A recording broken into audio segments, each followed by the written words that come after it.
Hello everyone. आज मैं हिंदी वर्णमाला से संबंधित प्रश्नों का भाग 2 लेकर आया हूँ। दोस्तों, आशा करता हूँ कि आपको यह भाग भी पसंद आएंगे। चलिए वीडियो को स्टार्ट करते हैं। किन ध्वनियों को अनुस्वार कहा जाता है? ऑप्शन ए है स्वर के बाद में आने वाली नासिक की ध्वनियों को। ऑप्शन बी है स्वतंत्र रूप से उच्चारित ध्वनियों को। ऑप्शन सी है स्वर के साथ आने वाली ध्वनियों को। ऑप्शन डी है व्यंजन के बाद में आने वाली ध्वनियों को। तो स्वर के बाद आने वाली नासिक ध्वनियों को अनुस्वार कहा जाता है, अतः ऑप्शन ए सही है। अगला प्रश्न है ओ औ किस प्रकार के वर्ण हैं? ओ औ किस प्रकार के वर्ण हैं? तालव्य वर्ण है, मूर्धन्य वर्ण है, दंतोष्ठ वर्ण है या कंठोष्ठ वर्ण है? तो ओ औ कंठोष्ठ वर्ण है, अतः ऑप्शन नंबर डी सही है। अगला प्रश्न है हिंदी वर्णमाला में वर्ण है। ऑप्शन ए है 50, option B 52, option C 53, option D 55। तो हिंदी वर्णमाला में कुल 52 वर्ण हैं, अतः ऑप्शन नंबर बी सही है। अगला प्रश्न है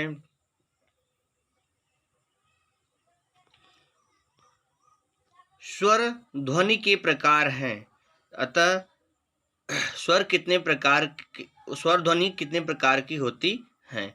ऑप्शन ए है दीर्घ स्वर, ऑप्शन बी प्लुत स्वर, ऑप्शन सी ह्रस्व स्वर या ऑप्शन डी उपर्युक्त तीनों। तो स्वर ध्वनि के निम्नलिखित 3 प्रकार होते हैं, अतः ऑप्शन नंबर डी सही है। अगला प्रश्न है आधुनिक व्याकरण की दृष्टि से ब वर्ण का वैशिष्ट्य है। ऑप्शन ए है ओष्ठ स्पर्श अल्प प्राण अघोष निरानुनासिक। ऑप्शन बी है द्वयोष्ठ स्पर्श अल्प प्राण घोष निरानुनासिक। ऑप्शन सी है द्वयोष्ठ स्पर्श संघर्षी अल्प प्राण अघोष निरानुनासिक। ऑप्शन डी है ओष्ठ स्पर्श महाप्राण सघोष निरानुनासिक। तो ऑप्शन नंबर बी सही है, द्वयोष्ठ स्पर्श अल्प प्राण घोष और निरानुनासिक, अतः ऑप्शन नंबर बी सही है। अगला प्रश्न है निम्न में अर्ध स्वर है। निम्न में अर्ध स्वर है, ऑप्शन ए है य, ऑप्शन बी प, ऑप्शन सी र, ऑप्शन डी ल।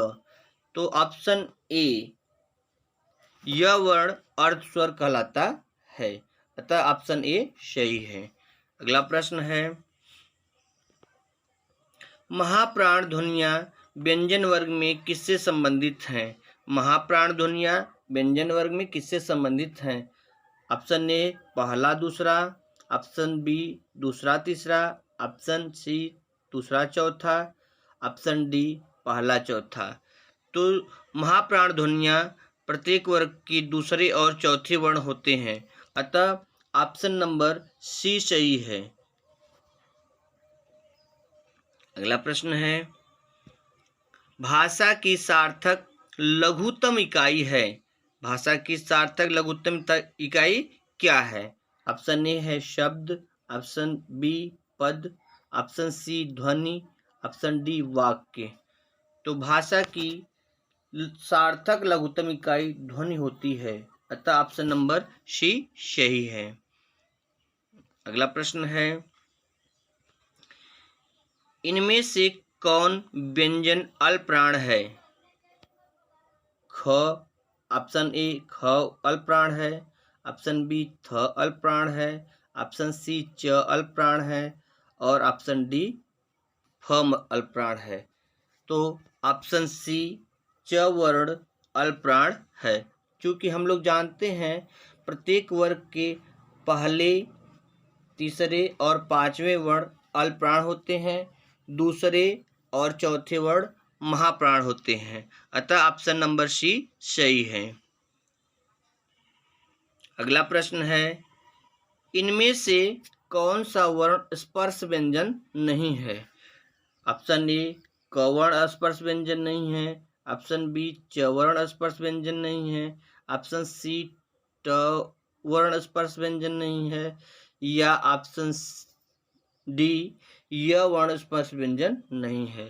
तो यहाँ ऑप्शन नंबर डी य वर्ण स्पर्श व्यंजन नहीं है, अतः ऑप्शन डी सही है। यह वर्ण अंतस्थ व्यंजन है। अगला प्रश्न है, निम्नलिखित में कंठ ध्वनियां कौन सी हैं? ऑप्शन ए है क ख, ऑप्शन बी य र, ऑप्शन सी च ज, ऑप्शन डी ट अड़। तो क ख कंठ ध्वनियां हैं, अतः ऑप्शन नंबर ए सही है। अगला प्रश्न है, वर्णमाला किसे कहेंगे? वर्णमाला किसे कहेंगे? ऑप्शन ए है शब्द समूह को कहेंगे, वर्णों के संकलन को कहेंगे, ऑप्शन सी है शब्द गणना को कहेंगे, या फिर ऑप्शन डी है वर्णों के व्यवस्थित समूह को कहेंगे। तो वर्णमाला वर्णों के व्यवस्थित समूह को कहा जाता है, अतः ऑप्शन डी सही है। अगला प्रश्न है, हिंदी की श ध्वनि है। हिंदी की स ध्वनि है। ऑप्शन ए मूर्धन्य, ऑप्शन बी तालव्य, ऑप्शन सी दंत, ऑप्शन डी ओष्ठ। तो ऑप्शन बी तालव्य, हिंदी की श ध्वनि तालव्य है, अतः ऑप्शन बी सही है। अगला प्रश्न है, कौन वर्ण ओष्ठ नहीं है? ऑप्शन ए है म, ऑप्शन बी है ब, ऑप्शन सी है उ, ऑप्शन डी है आ। तो ऑप्शन डी आ वर्ण ओष्ठ नहीं है, और तीनों म, ब और उ ओष्ठ वर्ण हैं। अगला प्रश्न है, अल्प प्राण ध्वनियों का समूह कौन सा है? अल्प प्राण ध्वनियों का समूह कौन सा है? ऑप्शन ए क ख ग, ऑप्शन बी च ज इ, ऑप्शन सी त थ न, ऑप्शन डी ट ठ अड़। तो प्रत्येक वर्ग का पहला, तीसरा और पांचवा अक्षर अल्प प्राण होते हैं, अतः ऑप्शन बी च छ च ज इ अल्प प्राण ध्वनियां हैं। अगला प्रश्न है, वर्ण शब्द का अर्थ नहीं होता है। वर्ण शब्द का अर्थ निम्नलिखित में से क्या नहीं होता है? ऑप्शन ए रंग नहीं होता है, ऑप्शन बी आकाश नहीं होता है, ऑप्शन सी जाति नहीं होता है, और ऑप्शन डी अक्षर नहीं होता है। तो वर्ण शब्द का अर्थ आकाश नहीं होता है, अतः ऑप्शन नंबर बी सही है। अगला प्रश्न है, कौन वर्ण घोष नहीं है? कौन वर्ण घोष नहीं है? ऑप्शन ए र, ऑप्शन बी त, ऑप्शन सी श, ऑप्शन डी ड। तो ऑप्शन नंबर बी त वर्ण घोष नहीं है। अगला प्रश्न है,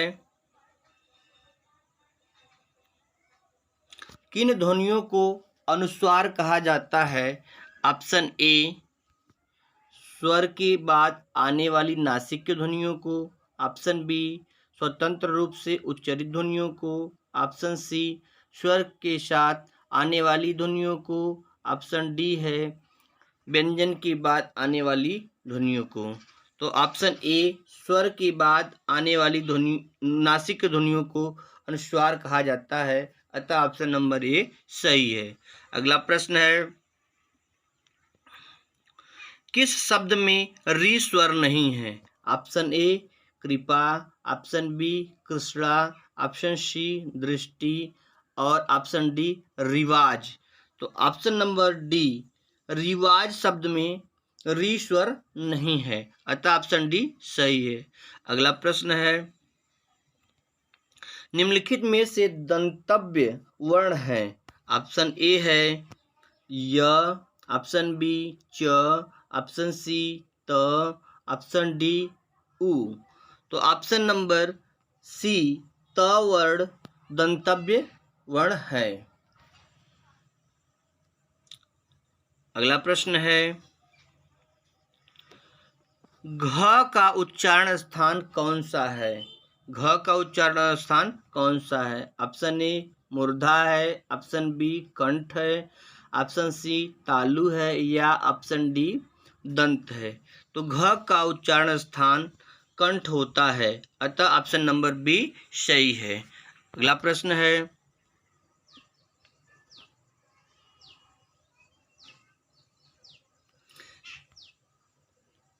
हिंदी शब्दकोश के अनुसार संतान, शकल, सचल, सक्षम शब्दों का सही क्रम है।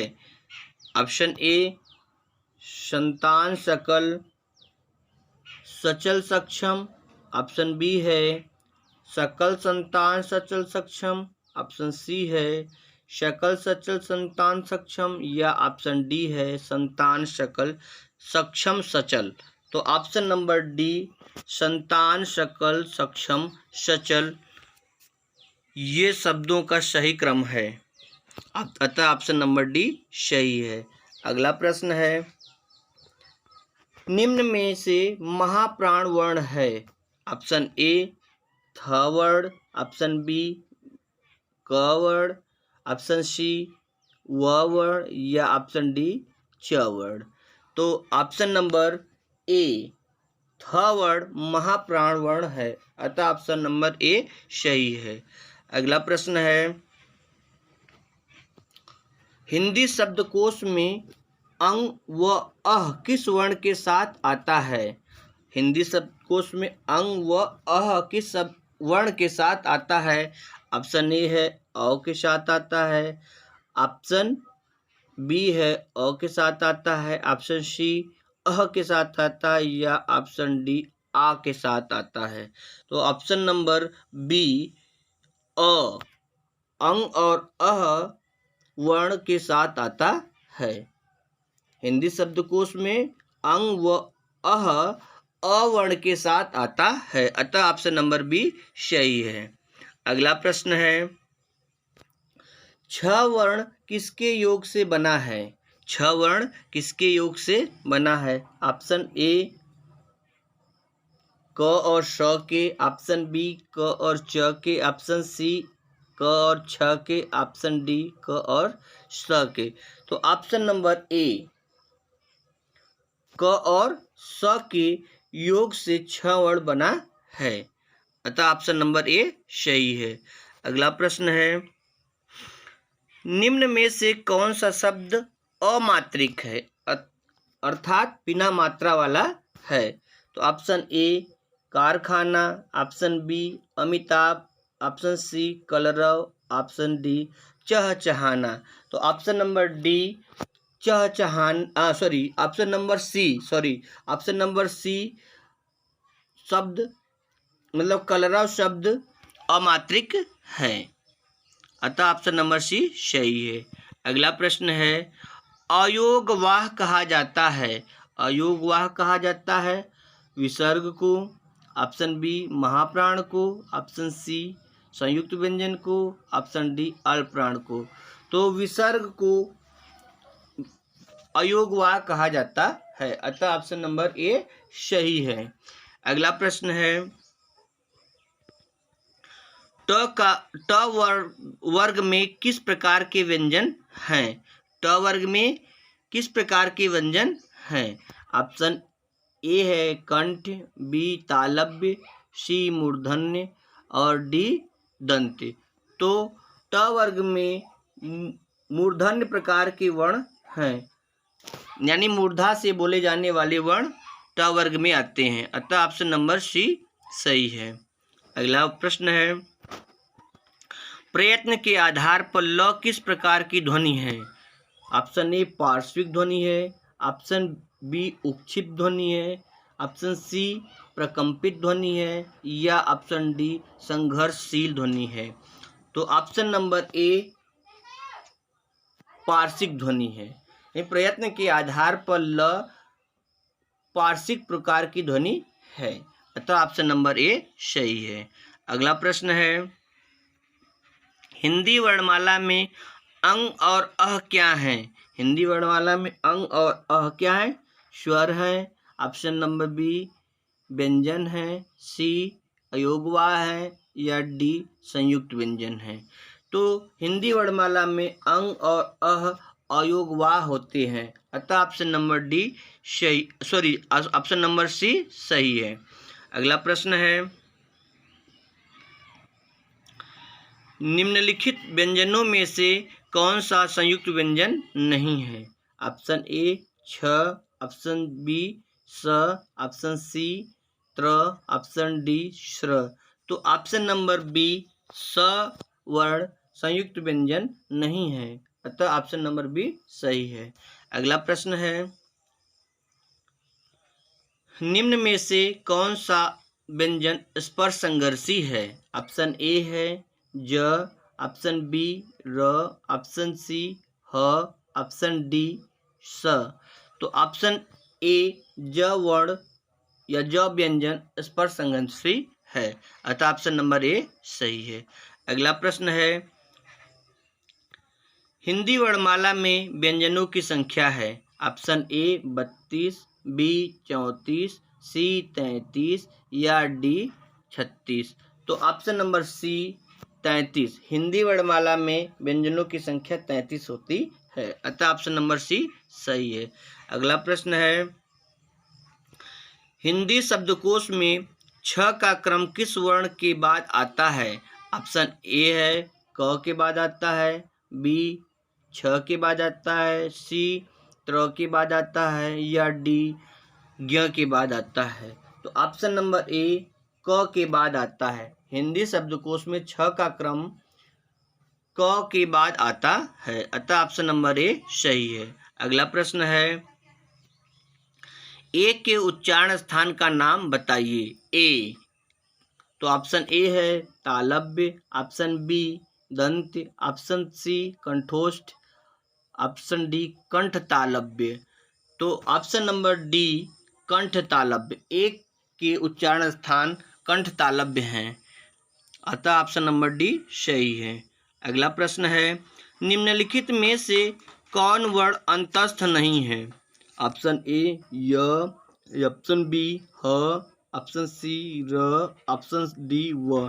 तो ह वर्ण अंतस्थ नहीं है, अतः ऑप्शन नंबर बी सही है। अगला प्रश्न है, अघोष वर्ण कौन सा है? अघोष वर्ण कौन सा है? ऑप्शन ए अ, ऑप्शन बी ज, ऑप्शन सी ह, ऑप्शन डी स। तो ऑप्शन डी स वर्ण अघोष वर्ण है, अतः ऑप्शन नंबर डी सही है। अगला प्रश्न है, हिंदी की तालव्य ध्वनियाँ हैं। हिंदी की तालव्य ध्वनियाँ हैं। ऑप्शन ए च छ ज झ, ऑप्शन बी प फ ब भ, ऑप्शन सी त थ द ध, ऑप्शन डी ट ठ ड ढ। तो ऑप्शन नंबर ए च छ ज झ तालव्य ध्वनियाँ होती हैं, प फ ब भ ओष्ठ ध्वनियाँ होती हैं, त थ द ध दंत ध्वनियाँ होती हैं, और ट ठ ड ढ मूर्धा से बोली जाने वाली ध्वनियाँ होती हैं। तो ऑप्शन नंबर ए च छ ज झ तालव्य ध्वनियाँ हैं, अतः ऑप्शन नंबर ए सही है। अगला प्रश्न है, कौन सी ध्वनियाँ अल्पप्राण हैं? ख अल्पप्राण है, ध अल्पप्राण है, थ अल्पप्राण है, या त अल्पप्राण है। तो ऑप्शन नंबर डी त वर्ण अल्पप्राण है, अतः ऑप्शन नंबर डी सही है। अगला प्रश्न है, हिंदी की स्पर्श घोष महाप्राण दंत व्यंजन ध्वनि है। ऑप्शन ए है भ, ऑप्शन बी द, ऑप्शन सी थ, ऑप्शन डी ह। तो ऑप्शन नंबर सी थ वर्ड जो है हिंदी की स्पर्श घोष महाप्राण दंत व्यंजन है। अगला प्रश्न है हिंदी की स्पर्श घोष महाप्राण ओष्ठ व्यंजन ध्वनि है। ऑप्शन ए भ, ऑप्शन बी द, ऑप्शन सी थ, ऑप्शन डी ह। तो ऑप्शन नंबर ए भ वर्ण हिंदी की स्पर्श घोष महाप्राण ओष्ठ व्यंजन ध्वनि है, अतः ऑप्शन नंबर ए सही है। अगला प्रश्न है निम्नलिखित में से कौन सा स्वर संवृत्त है। ऑप्शन ए आ, ऑप्शन बी औ, ऑप्शन सी ई, ऑप्शन डी ऐ। तो ऑप्शन सी ई वर्ण संवृत्त स्वर है। अगला प्रश्न है हिंदी की मूर्धन्य ध्वनियाँ हैं। ऑप्शन ए च छ ज झ, ऑप्शन बी ट ठ ड ढ, ऑप्शन सी प फ ब भ या ऑप्शन डी त थ द ध। तो ऑप्शन नंबर बी ट ठ ड ढ ध्वनियाँ मूर्धन्य ध्वनियाँ हैं, ऑप्शन बी सही है। अगला प्रश्न है हिंदी की ब ध्वनि है, हिंदी की ब ध्वनि है। ऑप्शन ए दंत ध्वनि है, ऑप्शन बी ओष्ठ ध्वनि है, ऑप्शन सी वर्ज्य ध्वनि है, ऑप्शन डी तालव्य ध्वनि है। तो हिंदी की ब ध्वनि ओष्ठ ध्वनि है, ओष्ठ ध्वनि है, अतः ऑप्शन नंबर बी सही है। अगला प्रश्न है निम्नलिखित में से दंत ध्वनि है, निम्नलिखित में से दंत ध्वनि है। ऑप्शन ए क, ऑप्शन बी छ, ऑप्शन सी त, ऑप्शन डी प। तो ऑप्शन नंबर सी त वर्ण दंत ध्वनि है, अतः ऑप्शन नंबर सी सही है। अगला प्रश्न है निम्नलिखित में से कौन सा स्वर संवृत्त है। ऑप्शन ए आ, ऑप्शन बी औ, ऑप्शन सी ई या ऑप्शन डी ऐ। तो ऑप्शन नंबर ई, ऑप्शन सी ई वर्ण या ई स्वर संवृत्त स्वर है। अगला प्रश्न है निम्नलिखित ध्वनियों में कौन सी दंतोष्ठ है। ऑप्शन ए थ, ऑप्शन बी फ, ऑप्शन सी म, ऑप्शन डी व। तो ऑप्शन नंबर डी व वर्ण जो है दंतोष्ठ वर्ण है। अगला प्रश्न है निम्नलिखित वर्णों में से कौन सा मूर्धन्य ध्वनियाँ हैं। ऑप्शन ए च छ ज झ, ऑप्शन बी ट ठ ड ढ, ऑप्शन सी प फ ब भ, ऑप्शन डी त थ द ध। तो ऑप्शन नंबर बी ट ठ ड ढ मूर्धन्य ध्वनियों का है, ऑप्शन बी सही है। अगला प्रश्न है स ध्वनि का उच्चारण स्थान है। ऑप्शन ए मूर्धन्य, ऑप्शन बी तालव्य, ऑप्शन सी दंत, ऑप्शन डी ओष्ठ। तो ऑप्शन नंबर बी स ध्वनि का उच्चारण स्थान तालव्य है। अगला प्रश्न है निम्नलिखित में से कौन सा व्यंजन पार्श्विक है। निम्नलिखित में से कौन सा व्यंजन पार्श्विक है। ऑप्शन ए श, ऑप्शन बी ल, ऑप्शन सी झ या ऑप्शन डी य। तो ऑप्शन बी ल वर्ण जो है पार्श्विक है, अतः ऑप्शन नंबर बी सही है। अगला प्रश्न है निम्नलिखित में से कौन एक संयुक्त व्यंजन नहीं है। ऑप्शन ए छ, ऑप्शन बी श, ऑप्शन सी त्र, ऑप्शन डी ज्ञ। तो ऑप्शन बी सब संयुक्त व्यंजन नहीं है, अतः ऑप्शन बी सही है। अगला प्रश्न है य र ल व किस वर्ग के व्यंजन हैं। ऑप्शन ए तालव्य, ऑप्शन बी ऊष्म, ऑप्शन सी अंतस्थ, ऑप्शन डी ओष्ठ। तो ऑप्शन नंबर सी अंतस्थ, य र ल व अंतस्थ वर्ग के व्यंजन हैं, अतः ऑप्शन नंबर सी सही है। अगला प्रश्न है निम्नलिखित में से अर्धस्वर कौन सा है? ऑप्शन ए य, ऑप्शन बी प, ऑप्शन सी छ, ऑप्शन डी ज्ञ। तो ऑप्शन ए यह वर्ण अर्धस्वर है। अगला प्रश्न है, इनमें से कौन संयुक्त व्यंजन नहीं है? ऑप्शन ए छ, ऑप्शन बी त्र, ऑप्शन सी ज्ञ, ऑप्शन डी फ। तो ऑप्शन डी फ वर्ण जो है संयुक्त व्यंजन नहीं है। अगला प्रश्न है, निम्न में से कौन सा व्यंजन पार्श्विक है? ऑप्शन ए य, ऑप्शन बी स, ऑप्शन सी ल, ऑप्शन डी झ। तो ऑप्शन नंबर सी ल वर्ण पार्श्विक व्यंजन है, अतः ऑप्शन नंबर सी सही है। अगला प्रश्न है, भाषा विज्ञान की दृष्टि से ऊ किस प्रकार का स्वर है?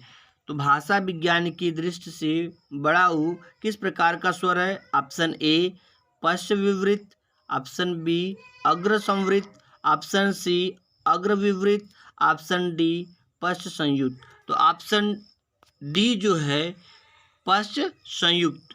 भाषा विज्ञान की दृष्टि से ऊ पश्च संयुक्त प्रकार का स्वर है, अतः ऑप्शन नंबर डी सही है। अगला प्रश्न है, वह का उच्चारण स्थान है? ऑप्शन ए दंत, ऑप्शन बी ओष्ठ, ऑप्शन सी दंतोष्ठ, ऑप्शन डी कंठोष्ठ। तो ऑप्शन नंबर सी ओ का उच्चारण स्थान दंतोष्ठ होता है, अतः ऑप्शन नंबर सी सही है। अगला प्रश्न है, कौन सी ध्वनि महाप्राण नहीं है? ऑप्शन ए ख, ऑप्शन बी घ, ऑप्शन सी ज, ऑप्शन डी झ। तो ऑप्शन सी ज वर्ण महाप्राण नहीं है, अतः ऑप्शन नंबर सी सही है। अगला प्रश्न है, किस वर्ग का उच्चारण स्थान कंठ तालु है? ऑप्शन ए ह, ऑप्शन बी छ, ऑप्शन सी ओ, ऑप्शन डी ऐ। तो ऐ वर्ण का उच्चारण स्थान कंठ तालु है, अतः ऑप्शन नंबर डी सही है। अगला प्रश्न है, निम्न में से कौन सा व्यंजन संघर्षी है? ऑप्शन ए झ, ऑप्शन बी ठ, ऑप्शन सी ह, ऑप्शन डी म। तो ऑप्शन सी ह वर्ण संघर्षी है, अतः ऑप्शन नंबर सी सही है। अगला प्रश्न है, निम्न में से कौन सा व्यंजन स्पर्श संघर्षी है? ऑप्शन ए ज, ऑप्शन बी र, ऑप्शन सी ह, ऑप्शन डी व। तो ऑप्शन ए ज वर्ण जो है स्पर्श संघर्षी है, अतः ऑप्शन ए सही है। अगला प्रश्न है, और ये मेरी वीडियो का आखिरी प्रश्न है दोस्तों, विसर्ग से बना शब्द कौन सा है?